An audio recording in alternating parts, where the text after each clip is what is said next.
नमस्कार दोस्तों, मैं मोहन कौशिक आपका हार्दिक स्वागत करता हूं अपने YouTube चैनल पावर माइंड पर। आज हम डिस्कस करने वाले हैं न्यूज़पेपर का एडिटोरियल। जैसा कि आप जानते हैं, हमारा मेन कंसर्न न्यूज़पेपर के एडिटोरियल का एनालिसिस करना नहीं है।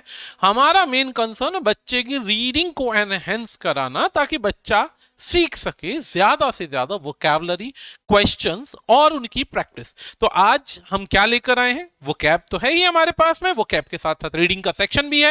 रीडिंग के सेक्शन के साथ साथ नंबर 3 पर आज हम डिस्कस करने वाले हैं spelling test, specially on banking level के। स्पेलिंग टेस्ट हमारे एसएससी की एग्जाम में भी आते हैं, बैंक एग्जाम में भी आते हैं और भी फर्दर एग्जाम्स में इसका बहुत इंपॉर्टेंट रोल होता है। तो आज हम उससे रिलेटेड भी बातें करेंगे। क्वेश्चन की या टॉपिक की शुरुआत करते हैं बिना समय को खराब करते हुए।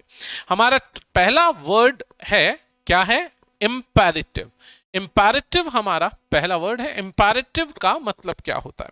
इंपैरेटिव के वैसे दो मीनिंग बनते हैं। पहला मीनिंग होता है इंपैरेटिव का बच्चा, सेंटेंसेस के अंदर हमारे 4 टाइप के सेंटेंसेस बंटते हैं। जैसे हमने पढ़ा असर्टिव, इंटरोगेटिव, इंपैरेटिव। इंपैरेटिव एक सेंटेंस का टाइप होता है, लेकिन जब उस सेंटेंस के टाइप को आप एडजेक्टिव में बदल देते हैं, एडजेक्टिव में बदल देते हैं, तो जब आप उसको एडजेक्टिव में बदलते हैं तो इसका मीनिंग बन जाता है वेरी इंपॉर्टेंट और अर्जेंट। वेरी इंपॉर्टेंट और अर्जेंट यानी कुछ ऐसी चीज जो बहुत आवश्यक हो। जैसे आज के दिन जितने भी ग्रामीण क्षेत्र के विद्यार्थी तैयारी कर रहे हैं, उनकी सबसे ज्यादा बड़ी आवश्यकता क्या है? कि इस समय उनकी बड़ी आवश्यकता है आपकी वोकैबुलरी को इंप्रूव करना, अंग्रेजी को ज्यादा अच्छे से तैयार करना। दूसरा वर्ड है हमारे पास सेंसस। सेंसस एक संज्ञा है, इसका अर्थ होता है जनगणना, जनता की गणना करना। वैसे सेंसस ओपिनियन को भी कहा जाता है। एन ऑफिशियल काउंट यानी कि जब आप ऑफिशियली काउंट करते, काउंट यानी गिनते हैं पीपल को जो रहने वाले हैं किसी देश में। इसके अलावा उनकी उम्र, उनकी जॉब, उनका रहना कहां पर होता है, किस राज्य से वे संबंधित हैं, जब इस प्रकार की गणना होती है तो उसे सेंसस कहा जाता है। याद रखना, भारत में एक समय अंतराल के अंदर जनगणना होती रहती है, जिससे हमें पता चलता है कि भारत की पॉपुलेशन किस राज्य में कितनी है, किस राज्य में जनसंख्या विस्फोट ज्यादा देखने को मिल रहा है और कहां पर वो जनसंख्या न्यूनतम दर से कम बढ़ोतरी पे है। तीसरा पॉइंट है हमारे पास कॉरस। कॉरस होता है संज्ञा, जब हम किसी व्यक्ति के साथ ग्रुप में सेम एक्टिविटी फ्लो में करते हैं, सेम एक्टिविटी फ्लो में करते हैं तो उसे कॉरस कहा जाता है। कॉरस कहते हैं, जैसे गाने के अंदर होता है, सेम डांस चल रहा होता है तो सारे लोग सेम वही रिपीटेड एक्शन करते हैं। कई बार होता है गीत गाते समय कोई व्यक्ति एक लय में एक गीत की वाक्य को या पंक्ति को गाता है, तो बाकी लोग जो होते हैं सेम पंक्ति को, सेम पॉइंट को पीछे पीछे दोहराते हैं, तो वर्ड बनता है बच्चा, क्या बनता है? कॉरस। कॉरस होता है किसी भी गीत की या किसी भी डांस की एक्टिविटी की रिपीटेशन को करना, रिपीट करना कॉरस कहलाता है। अगला वर्ड होता है पिवोट। पिवोट हमारा नेक्स्ट वर्ड है। पिवोट हमारा, एक मिनट, जल्दी पिवोट कैसे आ गया? ओके, पिवोट हमारा नेक्स्ट वर्ड है। पिवोट का अर्थ क्या होता है? पिवोट पहली चीज एक संज्ञा है। पिवोट पहली चीज एक संज्ञा है, किसी भी चीज का केंद्र, किसी भी चीज के केंद्र को पिवोट कह सकते हैं, या फिर केंद्र बिंदु, चाहे वो केंद्र सेंटर ऑफ अट्रैक्शन में किसी व्यक्ति के लिए हो, वस्तु के लिए हो, स्थान के लिए हो, तो उसे पिवोट कहा जाता है। जैसे हमने कहा द सेंट्रल और मोस्ट इंपॉर्टेंट पर्सन और थिंग। कई बार होता है कि कई बार आप नोटिस करते होंगे कि किसी व्यक्ति के लिए बोला जाता है कि ये बहुत महत्वपूर्ण व्यक्ति है इस मुद्दे के अंदर, इस केस का चश्मदीद गवाह है, मेन कंसर्न्ड पार्टी है, तो उसके लिए हम वर्ड यूज करते हैं पिवोट। पिवोट यानी मेन पर्सन। स्टेम तने को कहा जाता है जो खुद ब खुद बढ़ता जाता है। जो स्टेम तने की बात करें तो वैसे तना, लेकिन यहां पे वर्ब के आधार पर पढ़ें तो किसी चीज को रोकना, दैट इंक्रीजिंग और स्प्रेडिंग। स्टेम वैसे पेड़ से संबंधित अगर आप संज्ञा के रूप में लेते हैं तो ये वर्ब है, लेकिन संज्ञा के रूप में लेते हैं तो इसे तना कहा जाता है। वर्ब यानी क्रिया के रूप में लेते हैं तो किसी चीज की बढ़ती गति पर रोक लगाने को स्टेम कहा जाता है। याद रखिएगा। अगला पॉइंट है मंडल कमीशन रिपोर्ट।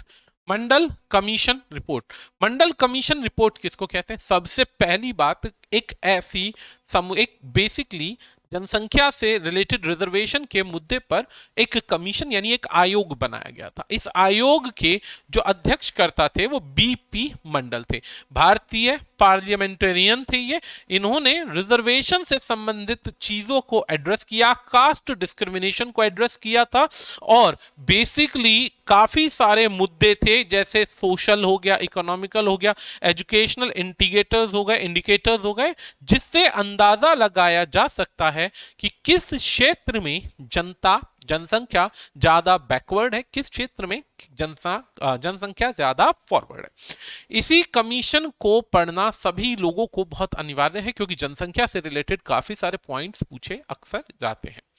अगला पॉइंट होता है कॉम्प्रीहेंसिव। ये एक एडजेक्टिव है। कॉम्प्रीहेंसिव होता है किसी भी चीज को विस्तार में पढ़ना।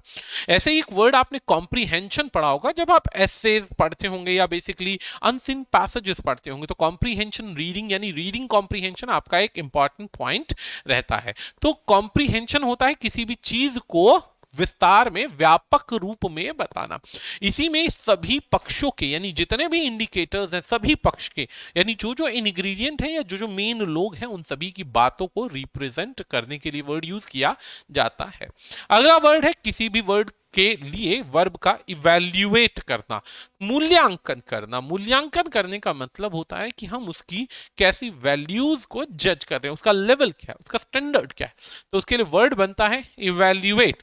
तथ्यों के आधार पर किसी भी चीज का मूल्यांकन करने को इवैल्यूएट करना कहते हैं। तथ्यों के आधार पर जब भी किसी चीज की आप क्वालिटी करते हैं, पढ़ाई करते हैं और उसको इवैल्यूएट करते हैं, स्टडी करते हैं कि ये क्या इस चीज के लायक है भी या नहीं है, तो उसको हम कहते हैं इवैल्यूएट करना। अगला वर्ड है एक्सेस करना। एज एक्सेस नहीं है, एज है। एक्सेस होता है किसी चीज तक पहुंच बनाना, लेकिन एज वर्ड है यहां पर एज होता है किसी भी चीज को देखना, समझना और समझने के बाद उसको जज करना। जज करने के बाद उस पर अपनी ओपिनियन देना। ओपिनियन देने का मतलब राय बनाना कि ये इस लायक है भी के नहीं है, इस लायक है भी के नहीं है। तो जब हम किसी चीज को जज करके अपनी राय बनाते हैं, अपनी वैल्यू देते हैं या हम बताते हैं कि वो लायक है भी या नहीं है, तो हम उसको कहते हैं एज करना यानी अपना आंकलन करना। पर्टिनेंट एक एडजेक्टिव है। पर्टिनेंट का अर्थ क्या होता है? पर्टिनेंट का अर्थ होता है किसी चीज से बहुत ज्यादा कनेक्टेड होना, जो चीज डिस्कस की गई है।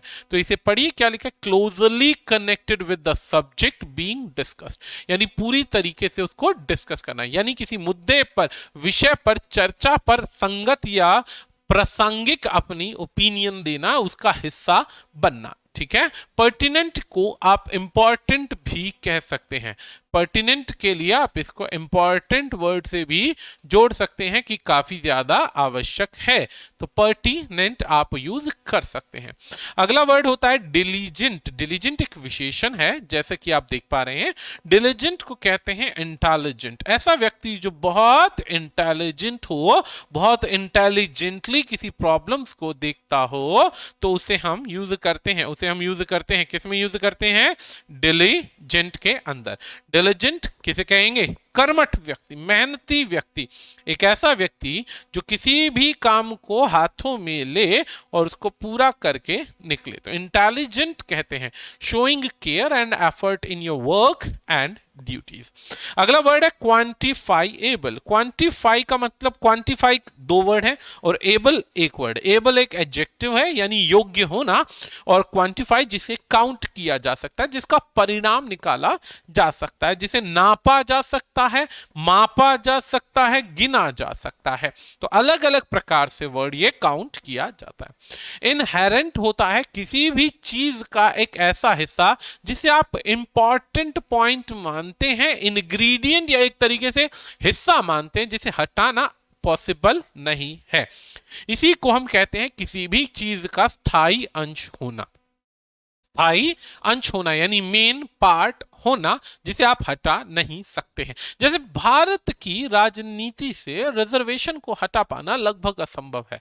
भारत की राजनीति से रिजर्वेशन को हटाना लगभग असंभव है। सेम ऐसे ही जात पात की राजनीति, ये भी क्या है, पॉलिटिक्स का एक इंपॉर्टेंट हिस्सा है। इसके बाद में धर्म की राजनीति, ये भी एक इंपॉर्टेंट हिस्सा है। आप चाहकर भी, कोई भी व्यक्ति चाहकर भी, नेता हो या कोई भी हो, ये बेसिकली इनको हटा नहीं सकता। हटाएगा तो उसे बहुत ताकत लगानी पड़ेगी। अगला वर्ड आता है एविडेंट। एविडेंट यानी जो चीज स्पष्ट रूप से दिखने लगे, रिजल्ट्स किसी चीज के सामने आने लगे, या श्योरिटी से कोई चीज प्रेजेंट होनी शुरू हो जाए, तो हम वहां पर यूज करते हैं एविडेंट। एविडेंट होता है एक ऐसी चीज जो स्पष्ट रूप से दिखाई देती है। रिडल्ड एक वर्ब की तरह यूज किया गया, वैसे होता है रिडल। रिडल पहेली के लिए यूज किया जाता है। रिडल किसके लिए यूज किया जाता है? पहेली के लिए, पजल के लिए। लेकिन जब आप इसको रिडल्ड लिखते हैं तो ये एडजेक्टिव बन जाता है, संज्ञा से बन जाता है ये विशेषण, और इसका मतलब होता है कुछ ऐसी चीजें जो आपको पसंद नहीं है और आपके आसपास के माहौल में वो बसी हुई हैं, भरी हुई है। अवांछित चीजें जब आपके आसपास के माहौल में भरी हुई होती हैं तो उधर वर्ड यूज किया जाता है रिडल्ड। रिडल्ड यानी किसी चीज से ग्रस्त होना, फंसा होना, परेशान होना। नेक्स्ट वर्ड आता है हमारे पास इन्फिर्मिटीज। ये बेसिकली इन्फिर्मिटीज है। इन्फिर्मिटीज एक नाउन है, संज्ञा है, और इसका अर्थ क्या होता है? लंबी बीमारी से कोई कमजोरी आ जाना या लंबे समय से चलती हुई समस्या से किसी चीज की नींव हिल जाना। नींव हिल जाने को इन्फिर्मिटीज कहते हैं। वीकनेस भी इसका सिनोनियम बन सकता है। अगला वर्ड है पार्सिंग। जिस भी शब्द के आगे दोस्तों आईएनजी लगा हो, ईडी लगा हो, ये कई बार मैं बता चुका हूं, ये वर्ब बन जाता है। पार्सिंग का मतलब क्या होता है? पार्सिंग रिजॉल्व, किसी चीज को रिजॉल्व करना। एक सेंटेंस में इसका यूज किया जाता है। यह एक तरीके से कंपोनेंट पार्ट है जो किसी भी इंसान के रोल को डिस्क्राइब करता है। किसी भी इंसान के रोल को डिस्क्राइब करता है। जैसे भारत की राजनीति को, इतिहास को समझना है आजादी के बाद से, तो नेहरू के रोल को समझना आवश्यक है। शास्त्री जी के रोल को समझना उससे भी ज्यादा आवश्यक है। वल्लभ भाई पटेल हो गए, अंबेडकर साहब हो गए, तो ऐसे लोगों के रोल को समझना बहुत इंपॉर्टेंट हो जाता है। अगला वर्ड है इन्यूमरेशन। इन्यूमरेशन ये बेसिकली एक नाउन है। यहां पर नाउन है किसी भी चीज को विस्तृत विवरण देना, पूरी तरीके से स्टेप बाय स्टेप आप क्या कर रहे हैं, उसको डिस्क्राइब कर रहे हैं। तो जब ऐसा डिस्क्रिप्शन चलता है तो इन्यूमरेशन वर्ड का यूज किया जाता है। अगला वर्ड है हमारे पास रेंडर्ड। रेंडर्ड एक वर्ब है। किसी भी चीज को to cause somebody or something to a certain condition, किसी चीज को, किसी वस्तु को किसी परिस्थिति में, स्थिति में, परेशानी में डाल देने को रेंडर कहते हैं। कंप्यूटर की भाषा में रेंडर करना कहते हैं किसी भी चीज को अप्लाई किए गए कंडीशन के बाद शेप में लाने के लिए रेंडरिंग की जाती है कि उस पर शेप कैसी आई, कैसी नहीं आई। अगला वर्ड अब शुरू होता है caste imperative. Caste imperative. Imperative के मतलब क्या बताया कि जाति की जो आवश्यकता है, एक तरीके से इंपेरेटिव क्या, जो बहुत ज्यादा महत्वपूर्ण है, एक ऐसी महत्वपूर्ण कंडीशन है जिसे हटाया नहीं जा सकता। On the subject of an updated caste consensus, यानी कि जनगणना के आधार पर जब हमारे पास कास्ट कंसेंसस पूरा आ जाता है, कास्ट कंसेंसस पूरा आ जाता है, तो उसके आधार पर अब क्या आगे इसकी पॉलिटिक्स होगी, या ये कहिए कि अगतन जाति जनगणना के आधार पर, आगतन जाति जनगणना के आधार पर एक ऐसी जाति जनगणना ये जिसके विषय पर बातचीत की जाएगी। बेसिकली यहां पर पढ़िए, caste consensus even if morally flawed, morally यानी नैतिकता के आधार पर लगाया गया, can help in targeting of quota benefit, सहायता कर सकता है। टारगेट कर रहे हैं किसको? सहायता कर सकता है स्पेशली उन लोगों को टारगेट करने में जिनको कोटा का बेनिफिट मिल सकता है, मिलना चाहिए या अनिवार्य है, अनिवार्य है। दोस्तों अब भारत के अंदर फिलहाल इस कंसेप्ट पर ज्यादातर लोग बात नहीं करते हैं या करना चाहते नहीं है। क्यों नहीं करना चाहते? क्योंकि जाति जनगणना इंपॉर्टेंट है, करते हैं, लेकिन उसके आधार पर रिजर्वेशन देना जाति के आधार पर, इसमें काफी सारी कमियां देखी जाती है। लोग इस पर बात नहीं करते। हालांकि ये जीएस के कॉन्सेप्ट में आता है, इस पर बात करनी नहीं चाहिए, लेकिन क्योंकि एडिटोरियल का पार्ट है तो इसे मुझे पढ़ाना अनिवार्य हो जाता है। काफी सारी कमियां हैं, लेकिन उस पर बात करना जरूरी है, क्योंकि इससे काफी सारे लोगों को मदद मिल सकती है, काफी सारे लोगों को मदद मिल सकती है। अब ध्यान देते हैं इस पॉइंट को, क्या कहता है ये? विद द कांग्रेस, कांग्रेस के साथ, कांग्रेस पार्टी के साथ ज्वाइन कर रही है। क्या कर रही है? ज्वाइन कर रही है। क्या ज्वाइन है? Chorus for an updated caste consensus, यानी कि कास्ट के सेंसस को, जाति की जनगणना को वैसे ही फॉलो कर रही है जैसी प्रेजेंट की गई है। देयर सीम्स, ऐसा नजर आ रहा है, क्या आ रहा है? To be an emerging consensus among, यानी कि आपस की मंजूरी मिल रही है, यानी कि सहमति हो रही है। किस किस की? पॉलिटिकल ऑपोजिशन की, यानी विरोधी पार्टियों की। किस चीज को लेकर? On this exercise. यानी कि जैसा कि आप जानते हैं इलेक्शन नजदीक है, इलेक्शन नजदीक है, यानी आप जानते हैं पॉलिटिकल पार्टीज के लिए इलेक्शंस आ रहे हैं। इलेक्शन के दौरान अब हर पार्टी उस मुद्दे को पकड़ेगी जिससे बेसिकली उन लोगों को अट्रैक्ट किया जा सके जो ऑलरेडी उनके फॉलोवर नहीं है। उनके फॉलोवर नहीं है तो उनको अपनी तरफ मिलाने के लिए कोई ना कोई एक तरीके से प्रोपेगेंडा, एजेंडा या पॉलिसीज चलाई जाएगी। वाइल द पार्टीज कमिटेड, हालांकि जो पार्टीज हैं कमिटेड है, कमिटेड यानी किसी मुद्दे पर पहले ही जुड़ी हुई है। किस चीज को लेकर? To reservation in the northern belt. Northern belt के अंदर ऑलरेडी पार्टीज कनेक्टेड हैं, अलग अलग छोटी और बड़ी पार्टी से ऑलरेडी जुड़ी हुई हैं। हर पार्टी ने अपना एक वोट बैंक ले रखा है। जैसे कि अखिलेश की बात करते हैं तो अखिलेश के साथ में यादवों का और मुस्लिम वोट बैंक अच्छा है। ऐसे ही अगर हम बात करते हैं कौन सी पार्टी की? मायावती की पार्टी की, तो उनके लिए साथ में काफी सारे वे लोग हैं जो बेसिकली मायावती बहुजन समाज पार्टी के लिए है, यानी उन लोगों के लिए है जो छोटे कैडर के लोग हैं जिनको सपोर्ट की बहुत आवश्यकता है।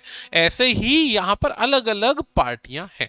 तो यहां पर नॉर्दर्न बेल्ट के अंदर कौन कौन सी पार्टीज कनेक्टेड है? जैसे बात की समाजवादी पार्टी की, राष्ट्रीय जनता दल हो गया, ऐसी ही बहुत सारी पर्टिकुलर पार्टीज है। हैव मेड दिस डिमांड, उन्होंने एक डिमांड की, कैसी? एज अ रिएक्शन, और किस चीज पर रिएक्शन है? To the expansion of reservation benefits, कि यहां पर रिजर्वेशन के जो बेनिफिट्स हैं उनको और ज्यादा एक्सपैंड किया जा रहा है। किस चीज की तरफ एक्सपैंड किया जा रहा है? टू इकोनॉमिकल वीकर सेक्शन, इसे EWS कहा जाता है, EWS कहा जाता है। अमंग फॉरवर्ड कास्ट, यानी कि वो कास्ट के लिए जो ऑलरेडी यूज कर रही है इनकम क्राइटेरिया के आधार पर। द कांग्रेस पीवोट टुवर्ड्स, यानी कांग्रेस जो इस समय है केंद्र को, यानी इसका जो सेंट्रल पॉइंट निकालना चाहती है, किस चीज के लिए? दैट सपोर्टिंग है, जो सपोर्ट कर रही है इसको बढ़ने से रोकना चाहती है। From the parties new political emphasis, क्यों? क्योंकि पार्टी जो है एम्फेसाइज कर रही है, दबाव दे रही है अपनी सपोर्ट बेस पर। और सपोर्ट बेस क्या है? कि कांग्रेस के समय में ही मंडल कमीशन रिपोर्ट प्रेजेंट की गई थी 1980 में। 1980 में मंडल कमीशन जो थी वो प्रेजेंट की गई थी, जिस कमीशन के आधार पर काउंटिंग की गई कि पूरे देश में किस वर्ग को कितनी रिजर्वेशन की रिक्वायरमेंट है, सपोर्ट की आवश्यकता है, और कौन सा वर्ग बेसिकली अभी ऐसा है जो जरूरत से ज्यादा ऐसा है, कमजोर है, जिसे फायदा नहीं मिल रहा। अब जो मंडल कमीशन था वो रिपोर्ट किस पे थी? बेस्ड ऑन थी, that was based on, based थी किस चीज पर थी? वो बेसिकली कास्ट पर बेस्ड थी। अब ये डेटा जो था ये 1931 का जो था वो चलता हुआ आ रहा था आगे तक। स्टिल रिमेनिंग अब ये 1931 का कौन सा डेटा है? ये 1931 अंबेडकर साहब के समय की बातचीत चल रही है भाई, ये बात याद रखना। Still remaining the basis of identifying, यानी कि ये किस चीज पर था? उन मुद्दों पर था जहां पर हम उन्हें आइडेंटिफाई कर रहे थे कि कौन बैकवर्ड सेक्शन से है, and determining the extent of reservation to the other backward classes. और ये भी एक दृढ़ निश्चय था, सोच थी कि अदर बैकवर्ड क्लासेस जो हैं उनको भी इससे बेनिफिट मिलना चाहिए, ज्यादा से ज्यादा रिजर्वेशन का बेनिफिट उठाया जाना चाहिए उन लोगों के लिए जो पिछड़े हुए वर्ग है। The need for a comprehensive census, आवश्यकता थी एक विस्तार में की गई काउंटिंग की, विस्तार में की गई जनगणना की, दैट प्रोवाइड डेटा, जो प्रोवाइड करेगी डेटा, प्रोवाइड करती है डेटा यानी मुहैया करवाती है डेटा टू सपोर्ट और इवैल्यूएट, जो सपोर्ट करेगा डेटा या इवैल्यूएट काउंटिंग करेगा, वैल्यूएशन करेगा एग्जिस्टिंग रिजर्वेशन कोटाज की, कि ऑलरेडी जितना भी रिजर्वेशन का कोटा है उनको इससे क्या बेनिफिट मिल रहा है और कितने लोग एक्चुअल में बेनिफिट उठा रहे हैं और कितने आज भी इससे पिछड़े हुए हैं, और टू एज ए डिमांड, और क्रिएट करनी है demands for them remains pertinent, जो लगातार बनी रहे। Such a diligent exercise would also serve, इस प्रकार की जो बहुत अच्छी मेहनती या एक तरीके से बेहतरीन जो एक्सरसाइज है वुड ऑल्सो सर्व लीगल इंपैरेटिव्स, यानी कि बहुत ज्यादा कानूनी आवश्यकताओं से जुड़ी हुई है, allowing the government to answer Supreme Court call. अब इसके अंदर क्या है? उन्हें जवाब देना है, सुप्रीम कोर्ट की जवाबदेही करनी है, कोर्ट के अंदर जो सवाल पूछे जाएंगे उनके आगे प्रेजेंट करना है।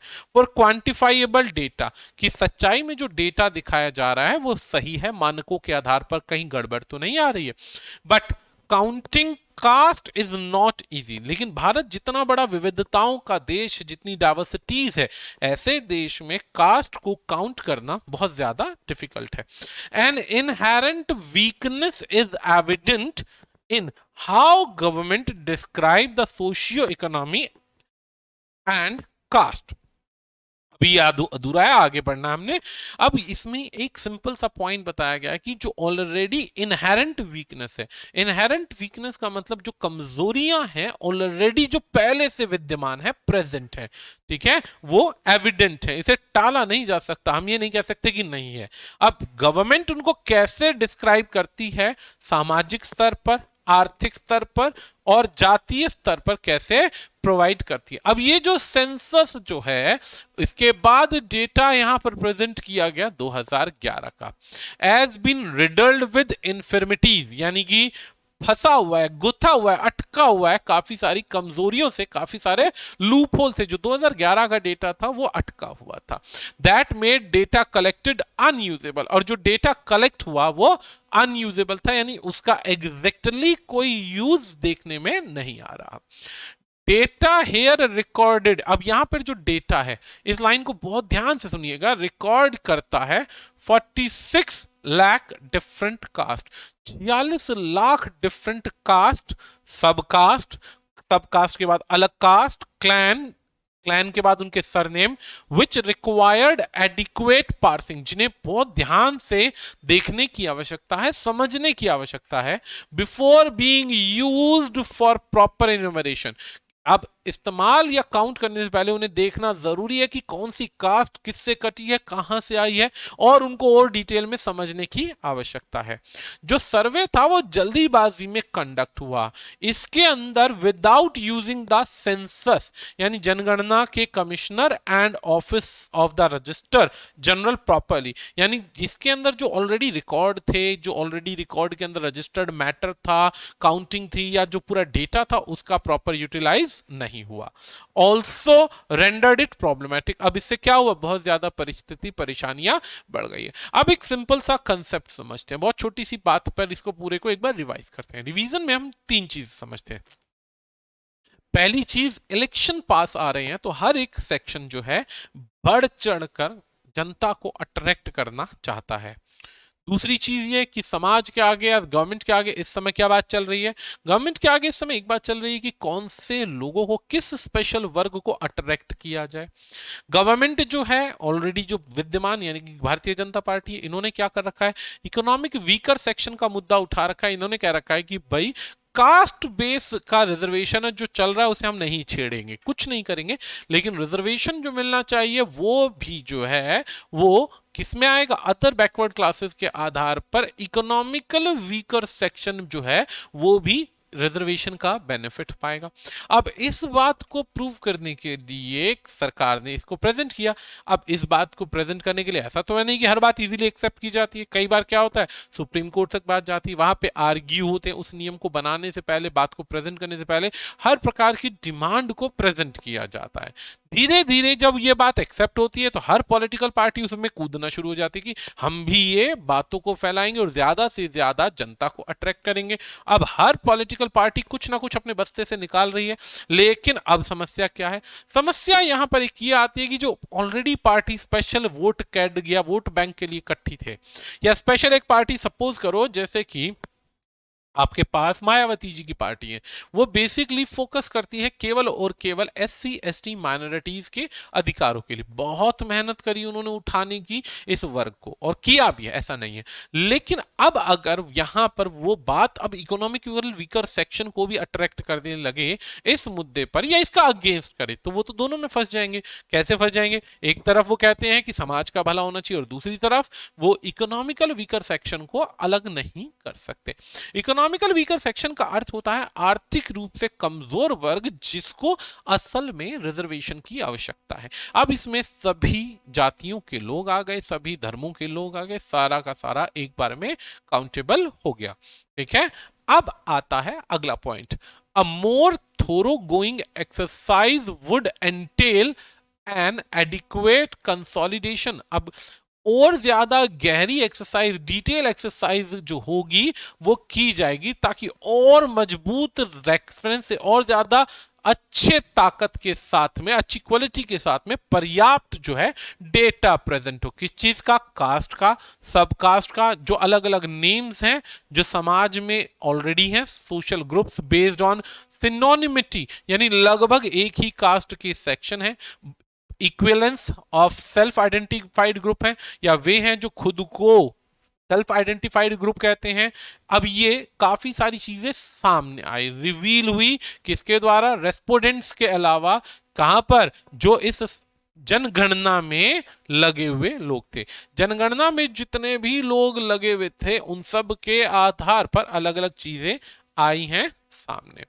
मार्किंग दीज ग्रुप्स, अब इन ग्रुप्स को यदि मार्क किया जाता है अगेंस्ट ओबीसी शेड्यूल का, शेड्यूल ट्राइब, तो list for each state would build a useful database. अगर इनके नाम पर अलग अलग लिस्ट बनाई जाती है तो इसका जो डेटा है वो बहुत ज्यादा यूजफुल हो जाएगा, विच कैन बी यूटिलाइज, जिसे यूटिलाइज किया जा सकता है दसियों सालों तक।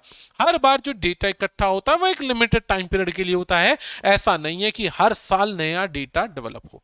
The data obtain this way, अब जो डेटा ऑब्टेन होता है इस तरीके से, can be use to parse aggregated socio economic information for these groups, यानी कि जो भी इस तरीके का डेटा बनता है वो सामाजिक और आर्थिक रूप से एक तरीके से जानकारी का हिस्सा बन जाता है फर्दर समय के लिए, जो कि बार बार यूटिलाइज किया जाता है आने वाले टाइम में। ये एक एग्रीगेटेड डेटा होता है दोस्तों। एग्रीगेटेड डेटा का मतलब एग्जैक्ट डेटा नहीं है, ये एग्रीगेटेड डेटा होता है। क्यों, इसके अंदर बहुत सारे वे लोग भी हैं जो बेसिकली जनता की जो बेसिकली इस रजिस्टर का हिस्सा ही नहीं। अब एक बात देखिए, जो सेक्शन जंगलों में रहता है या आदिवासी सेक्शन, उसको तो गिना ही नहीं जाता ठीक से। आदिवासी सेक्शन जो है उनमें से जो पढ़ा लिखा वर्ग है वो तो खुद को प्रेजेंट करने की कोशिश करता है हर तरीके से कि नहीं जी हम भी इसका हिस्सा हैं, हम भी इस ट्राइब में आते हैं, इस सेक्शन में आते हैं, लेकिन जिस हिस्से को काउंट नहीं किया गया या रजिस्टर के अंदर जो हर 10 साल में खुद को अपडेट नहीं कर पाए, तो उनके अनुसार उनके पास ना तो डॉक्यूमेंट्स है ना ही कागज है, तो वो खुद को कैसे काउंट कराएंगे। तो इसीलिए एग्रीगेटेड डेटा होता है, ये एग्जैक्ट डेटा नहीं होता है। When the government, अब जब बात आती है, but with the government having postponed the long delayed, अब पोस्टपोन किया गया लंबे समय से जो डिले किया जा रहा था 2021 का census, and not acquiescing to the demand of including caste count, और ये क्या है, उन डिमांड्स को एक्सेप्ट नहीं कर रहे हैं। क्वेश्चन रिमेन्स, यानी क्वेश्चंस जो हैं अभी भी रह गए हैं।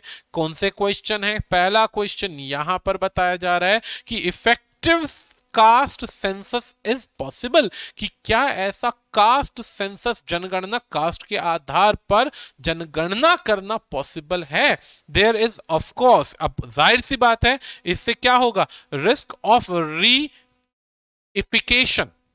of caste identities even as constitutional order seek to build casteless society. क्या ये कास्ट को काउंट करना पॉसिबल है? और अगर आप कास्ट को काउंट करते हैं तो आप उस संविधान के हिस्से को कैसे मानेंगे जिसमें डिमांड की गई है कि कास्टलेस सोसाइटी होनी चाहिए, कि जनता को जात पात के आधार पर गिनना ही नहीं है। अब गिनना ही नहीं है तो कास्टलेस सोसाइटी बनानी है, संविधान का आदेश है, नियमों में लिखा हुआ है। और दूसरी तरफ हम क्या कर रहे हैं, दूसरी तरफ हम कास्ट के आधार पर सेग्रीगेट कर रहे हैं क्योंकि हमें रिजर्वेशन देना चाहिए। तो यहां पे दो बातें आ गई, एक कहते हैं देश संविधान के अनुसार चलना चाहिए, तो संविधान के अनुसार चलेगा, लेकिन कैसे, जब हम कास्टलेस सोसाइटी की बात करेंगे। लेकिन दूसरी तरफ क्या उस वर्ग को छोड़ा जा सकता है जिसको रिजर्वेशन की जरूरत है? तो इसका जवाब आएगा बिल्कुल भी नहीं। आगे बढ़ते हैं, but with caste base identification. अब जब बात आती कास्ट बेस आइडेंटिफिकेशन की, स्टिल डोमिनेंट, यानी आज भी एक सवाल जो है ये बहुत ज्यादा पहले से ही डोमिनेंट है। सच अ सेंसस सीम्स पॉलिटिकल इंपैरेटिव। अब ये सेंसस जो है, ये रिकॉर्ड जो है बनाना तो चाहिए, पॉपुलेशन की जनगणना करनी भी जरूरी है और आज के दिन बहुत ज्यादा आवश्यक भी। इवन इफ मॉरली, अगर नैतिकता के आधार पर भी देखा जाए तो फ्लोड है, यानी कि काफी ज्यादा पसरा हुआ है, फैला हुआ है।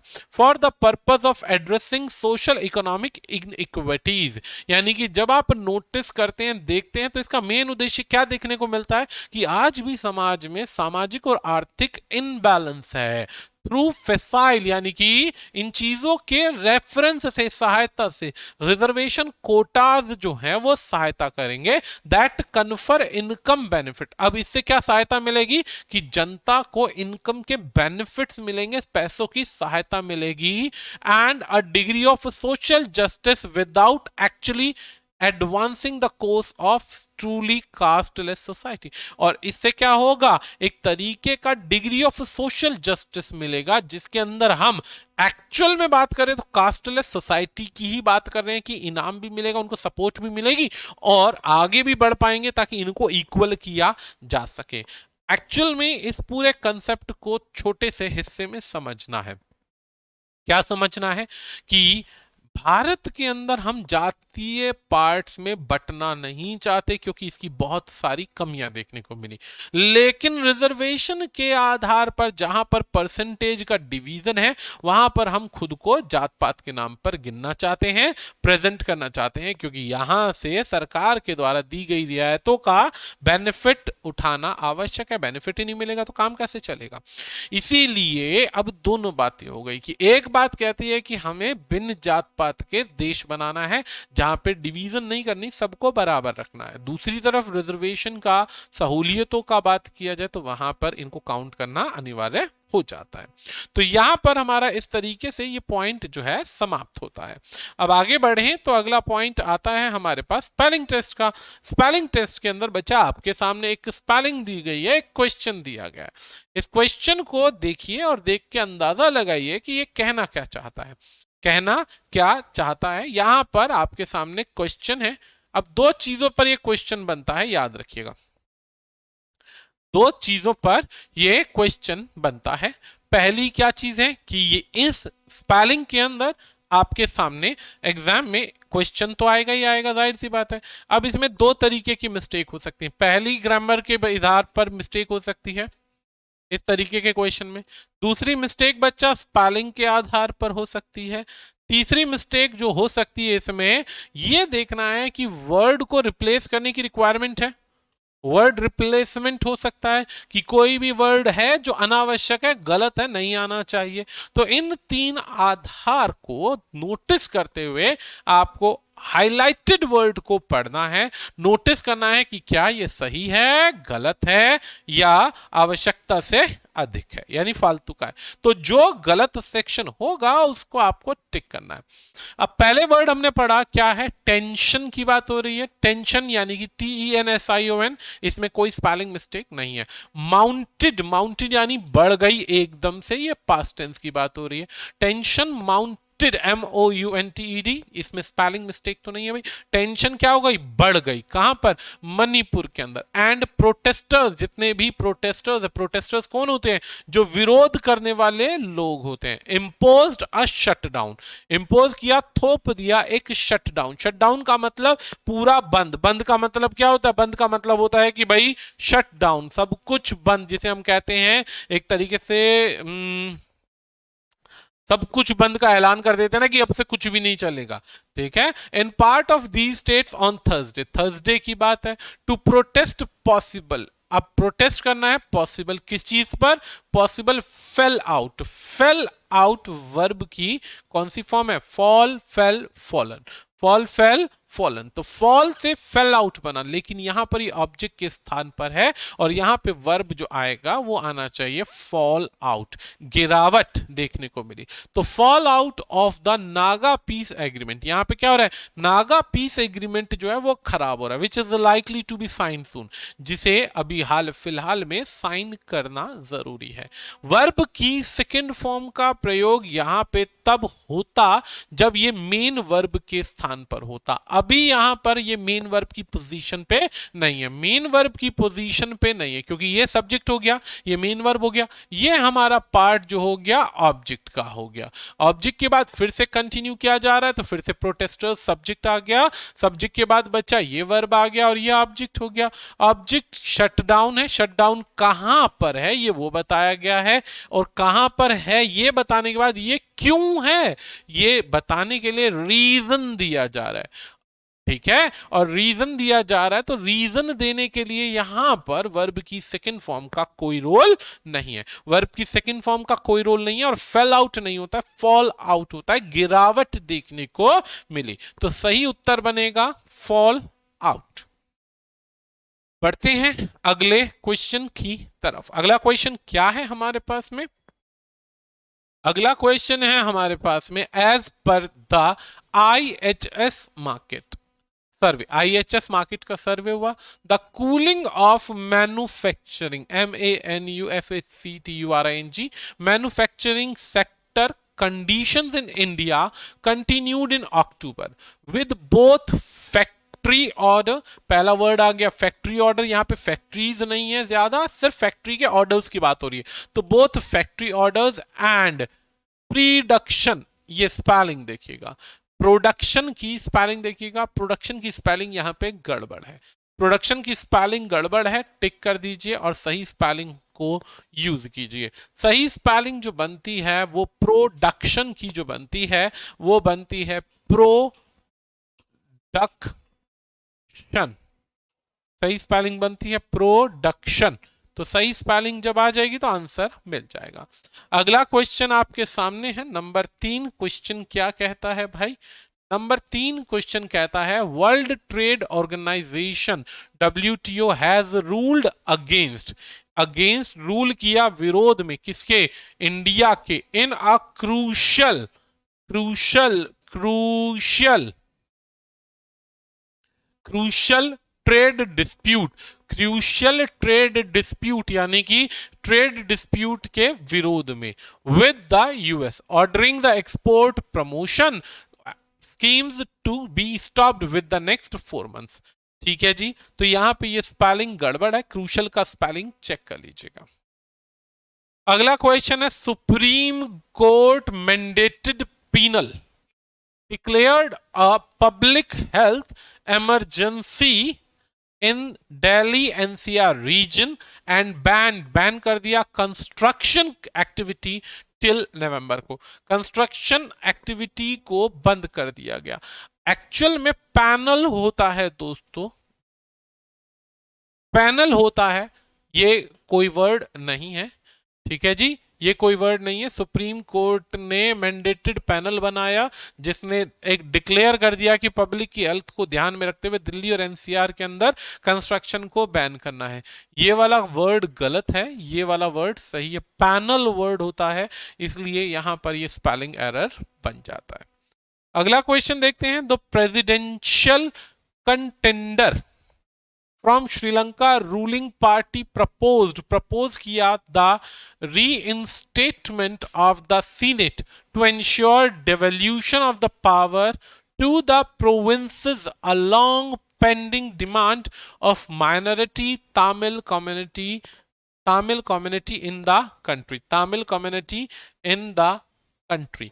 तो अब यहां पर बात आती है, तो आप स्पेलिंग को फिर से फोकस कीजिएगा।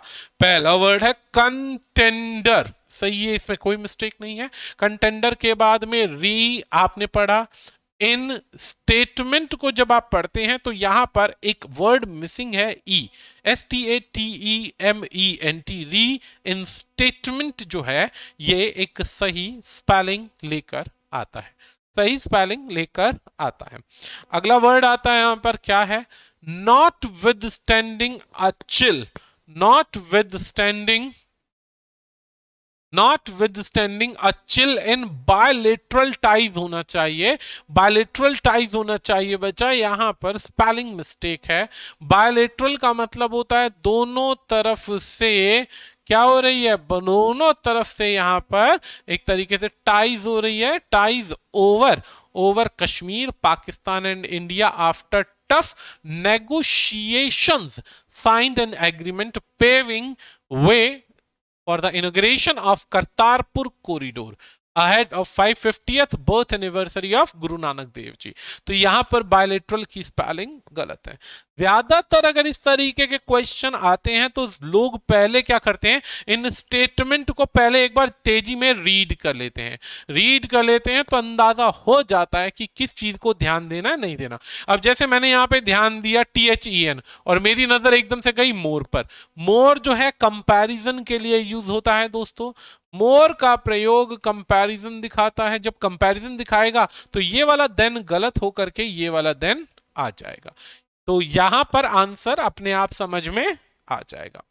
नेक्स्ट क्वेश्चन देखते हैं। नेक्स्ट क्वेश्चन हमारे पास क्या है? नेक्स्ट क्वेश्चन है हमारे पास में द इकोनॉमिक ऑफेंसेस। अब जब आप ऑफेंस की स्पेलिंग देखते हैं तो ऑफेंस की स्पेलिंग में ऑफेंस में सी आता है, एस नहीं आता है, तो पहली मिस्टेक यही मिल जाती है और आगे सेंटेंस पढ़ना जरूरी फिर नहीं रह जाता। नेक्स्ट क्वेश्चन देखते हैं हमारे पास क्या है। एन इन्फ्लुएंशियल पाकिस्तानी क्लरिक, अब क्लरिक नहीं हो सकता या क्लरिकल हो सकता है, क्लर्क हो सकता है, फिर भी देखते हैं। Who is leading demonstration against prime minister Imran Khan set to mammoth. Mammoth कोई वर्ड नहीं होता है, मैमथ वर्ड होता है। मैमथ का अर्थ होता है विशालकाय, बहुत ज्यादा डिस्ट्रक्टिव।